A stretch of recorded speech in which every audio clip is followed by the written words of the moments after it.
ಕ್ಯಾನ್ಸರಲ್ಲಿ ಎರಡು ವಿಧವಾದ ಕ್ಯಾನ್ಸರನ್ನು ನಾವು ನೋಡ್ತಾ ಇದ್ದೇವೆ. ಒಂದು ಬ್ರೆಸ್ಟ್ ಕ್ಯಾನ್ಸರು, ಇನ್ನೊಂದು ಸರ್ವೈಕಲ್ ಕ್ಯಾನ್ಸರ್ ಅಥವಾ ಗರ್ಭಕಂಠದ ಕ್ಯಾನ್ಸರ್.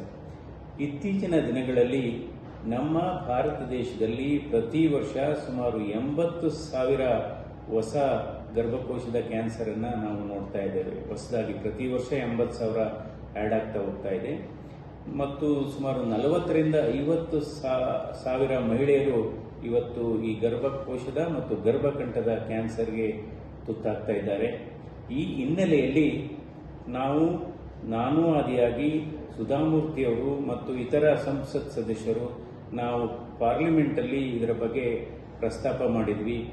ಹೆಣ್ಣು ಮಕ್ಕಳಿಗೆ, ಅದರಲ್ಲೂ 12ರಿಂದ 15ನೇ ವಯಸ್ಸಿನಲ್ಲಿ ವಯೋಮಿತಿಯಲ್ಲಿ ಇರತಕ್ಕಂಥ ಹೆಣ್ಣು ಮಕ್ಕಳಿಗೆ, ಅಂದರೆ ಹೈಸ್ಕೂಲಲ್ಲಿ ಅಧ್ಯಯನ ಮಾಡತಕ್ಕಂಥ ನಮ್ಮ ಹೆಣ್ಣು ಮಕ್ಕಳಿಗೆ ಈ HPV ಲಸಿಕೆಯನ್ನು ನಾವು ಇದನ್ನು ಕೊಟ್ಟರೆ ನಾವು ಈ ಸರ್ವೈಕಲ್ ಕ್ಯಾನ್ಸರನ್ನು 90ರಿಂದ 95% ತಡೆಗಟ್ಟಬಹುದು ಅನ್ನುವ ವಿಚಾರವನ್ನು ನಾವು ಮಂದಟ್ಟು ಮಾಡಿಕೊಟ್ಟಿದ್ವಿ.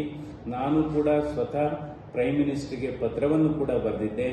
ಇವತ್ತು ನಮ್ಮ ಕೇಂದ್ರ ಸರ್ಕಾರ, ನರೇಂದ್ರ ಮೋದಿಯವರ ನೇತೃತ್ವದ ಕೇಂದ್ರ ಸರ್ಕಾರ ಇವತ್ತು ಒಂದು ಐತಿಹಾಸಿಕ ನಿರ್ಧಾರವನ್ನು ತೆಗೆದುಕೊಂಡಿದೆ. ಸುಮಾರು ಮುಂದಿನ ವರ್ಷ, ಅಂದರೆ ಈ ವರ್ಷದಿಂದನೇ ಪ್ರಾರಂಭ ಆಗಿ ಮುಂದಿನ ವರ್ಷ ಅದು ಕಂಟಿನ್ಯೂ ಆಗುತ್ತೆ.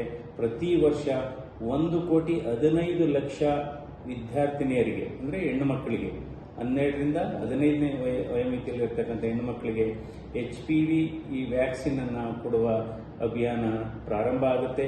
ಇದೊಂದು ಐತಿಹಾಸಿಕ ನಿರ್ಧಾರ.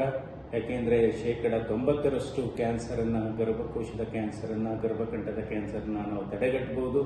ಅದರಿಂದ ನಾನು ನರೇಂದ್ರ ಮೋದಿಯವರನ್ನು ಹಾಗೂ ನಮ್ಮ ಕೇಂದ್ರದ ಆರೋಗ್ಯ ಸಚಿವರಾದಂಥ JP ನಡ್ಡಾ ಅವರನ್ನು ಈ ಸಂದರ್ಭದಲ್ಲಿ ಅಭಿನಂದಿಸ್ತೇನೆ. ನ್ಯೂಸ್ ಫಸ್ಟ್, ನಿರ್ಭೀತಿಯಿಂದ ನಿಮ್ಮ ಪರವಾಗಿ.